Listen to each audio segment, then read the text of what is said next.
दिल की हालत किसको बता।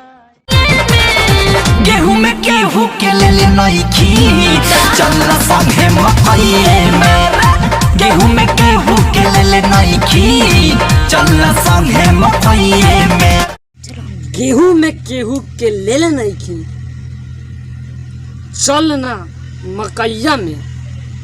अरे तोर बहिन चोदो मतलब गनमा के कुछ भाव तो सुन। बस सारे गेहूं में काहे ना ते ले सकेले, जब मकई में ले सकेले तो गेहूं में काहे ना ले सकेले। तोर बहिन चोदो गाना के भाव का बा।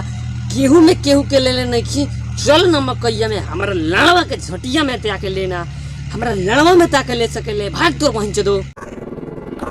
तक का हाल बा भाई लो, हमरा भी राज और आज देखा तानी टॉप 10 क्रेजी के। तो भैया आज के वीडियो कर बहन जो कुछ बवासीर फैलाए वाला वीडियो बन गई बा। मतलब कुछ ज़्यादा ही गाँफार और लाड़फार हो गई बा। और वीडियो जो देखी न बवासीर तो जरूर हुई। तब वीडियो के शुरू से अंत तक बना रही लोगी। और चैनल पर नया आए बन तो ध्यान नहीं देखा लोगी। लाल कलर के सब्सक्राइब लिखल एक बेल के करीजा कर दलोगी और घंटी के टन दलो, चाहे कोनो भी नया वीडियो डालें तो सबसे पहले तारा लोग इनके लगे पहुँची। तो आइए ये वीडियो सिर्फ इंटरटेन करिए लो, देखिए लो, मस्ती करिए और देख के भुला दिए लो। वीडियो अच्छा लगे तो लाइक जरूर कर दिए लो। तो वीडियो शुरू कर लिया आज के पहला। ये तो बहुत खतरनाक स्टंट है, पता नहीं आपको डर कैसे नहीं लगता।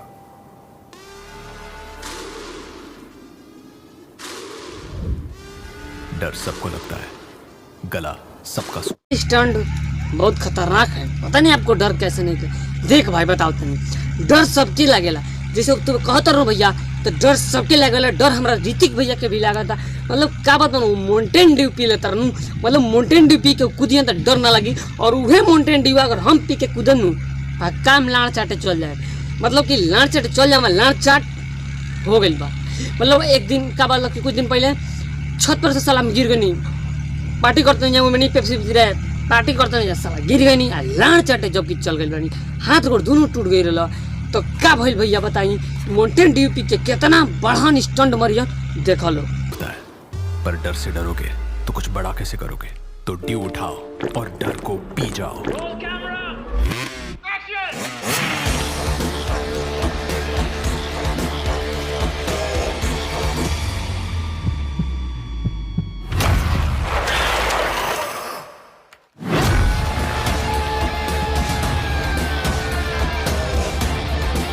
माउंटेन ड्यू, डर के आगे जीत है। अब तारालिन के तो साफ साफ मालूम पड़िए गई कितना मतलब कितना दूरी पे खाई बा, उतना ऊपर मोटरसाइकिल उड़ सकेला माउंटेन ड्यू पी के।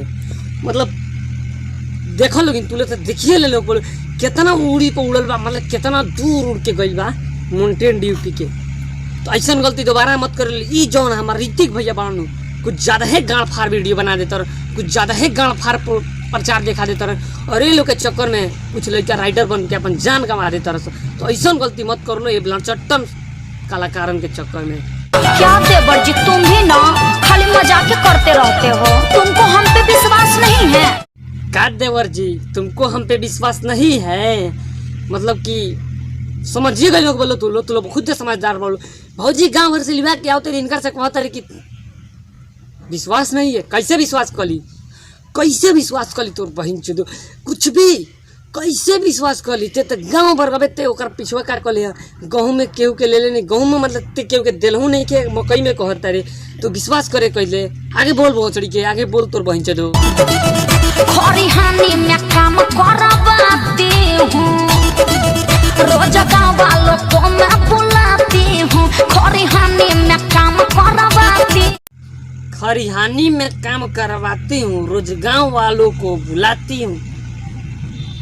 अबे साला गाँव वालों को क्या बोलते हैं, खरिहानी में काम करवाती है। साले घर में करपेल वाले, घर में तेप मारवा ले, घर में लिवा ले, मड़ई में लिवा ले। तोर बहन चुदो ते खरिहानिया में कहे लिवे बे, गाँवे वाला से कहे लिवे बे, हमरा से कहे ना लिवा ले बे। भाग तोर बहन चुदो। कटवाती हूँ बोझा बंधवाती, गतान कटवाती हूँ बोझा बंधवाती हूँ। हाथ क्यों तुमल रहा है? धान कटवाती हूँ बोझा बनवाती हूँ।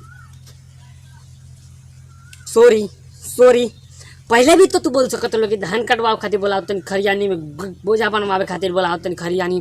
तू पहले भी तो बोल सकेलू, पहले भी तो बोल सकेलू। तू तो खुद समझदार बाड़ू, पहले भी बोल सकेलू। मतलब कि और एक और बात, तू इतना काम कर तू तो हाथ तो रुखा रखबे करी। मतलब हाथ मतलब कि कितना काम कर ले तो हाथ तो रेखा तो मिटबे करी। तो सीधा तू पहले ही बोल ले तू। आगे बोलो, आगे बोलो। चल रहा है थ्रेसर से भूसा निकल रहा है चैत में दौरी। चल रहा है थ्रेसर से भूसा निकल रहा है। अरे चैत में दौरा चल रहा है, थ्रेसर से भूसा निकल रहा है। चैत में दौड़े चली भौजी, चैत में दौड़े लोग बिनेला बैठ के, और थ्रेसर से भूसा ना फेंकी तक का हमें लाण से माल फेंकी। मतलब थ्रेसर से भूसा ना फेंकी तो का हमें लाणवा से माल फेंकी। मतलब तोर बहिन चोद तोरा सबे क्यों जानता कि थ्रेसर से भूसा फेंकेला। ते काहे बताओ तेरे ई के कहे चाहिए। मतलब गाना के भाव हेंगा चाहिए। चैत में दौरा चल रहा है, थ्रेसर में से ना बल्कि हम लाणवा से माल निकल रहा है। तोर बहिन चोद चियारे चियारे देखो बाकी घुड़ी को न खेला फेंको।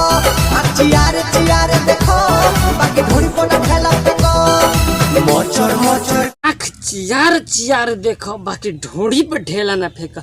भौजी तो ठीके कहती है कि जो लाणवा ई सरवा जने करा पीछवा नाचो तनु इस सरवा कुछ ज्यादा है गाँव फारो भौजी के पीछे पड़ गई बा।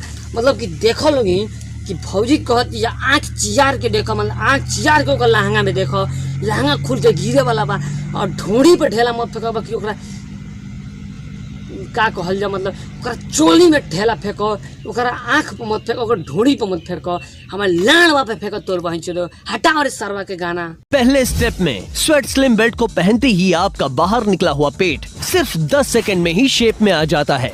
अब भाग तोर बहिन चोदो सरवा इतना फेक बनावल जाला भोसड़ी के 10 सेकंड में केकर पेट अंदर हो जाए। 10 सेकंड में साले में इतना दिन तो गरम पट्टी बनले नहीं तो और पेट अंदरे ना भई।